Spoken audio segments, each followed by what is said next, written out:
Temple land మొత్తం other then దర్గా, తక్కిన land అంతా టెంపుల్ అన్నారు కాబట్టి టెంపుల్ ల్యాండ్లో ఎక్కడైనా దీపం వెలిగించుకుంటే స్వేచ్ఛ నాకు ఉంది కదా అన్న క్వశ్చన్ తీసుకొచ్చాడు. తర్వాత దీపం మండపము ఉంది, దీప స్తంభం ఉంది. 2 పదాలు ఉన్నాయి, 2 ప్లేసెస్ ఉన్నాయి. ఇంతకుముందు దీప మండపంలో చేసుకున్నాము, ఇప్పుడు దీప స్తంభంలో చేసుకుంటాము అన్న క్వశ్చన్ తీసుకొచ్చాడు అన్నట్టు.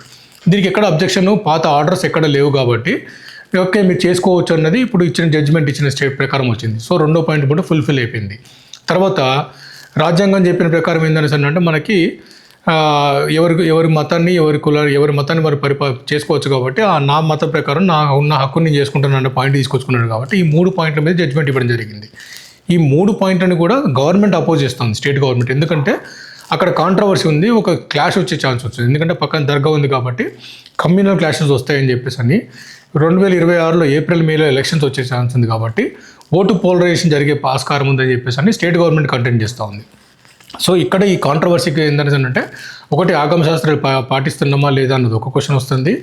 ఎలక్షన్స్ ఇయర్ కాబట్టి ఇది కేవలం ఓటు పోలరైజేషన్ కోసం అని చెప్పి స్టేట్ గవర్నమెంట్కి వస్తుంది. ఇది అంటే ఫ్యూచర్లో మనకి రానున్న కాలంలో సుప్రీంకోర్టు ఇన్వాల్వ్ అయిపోయి లేకపోతే డివిజన్ బెంచ్లోనే 3 మెంబర్ కమిటీ కానీ 5 మెంబర్ కమిటీ కానీ ఒక బెంచ్ కానీ వేసుకొని ఆ జడ్జిమెంట్ రూలింగ్ ఇస్తే కానీ దీనికి ఒక ప్రాపర్ సొల్యూషన్, పర్మనెంట్ సొల్యూషన్ వస్తుందని చెప్పి అనిపిస్తూ ఉండేది.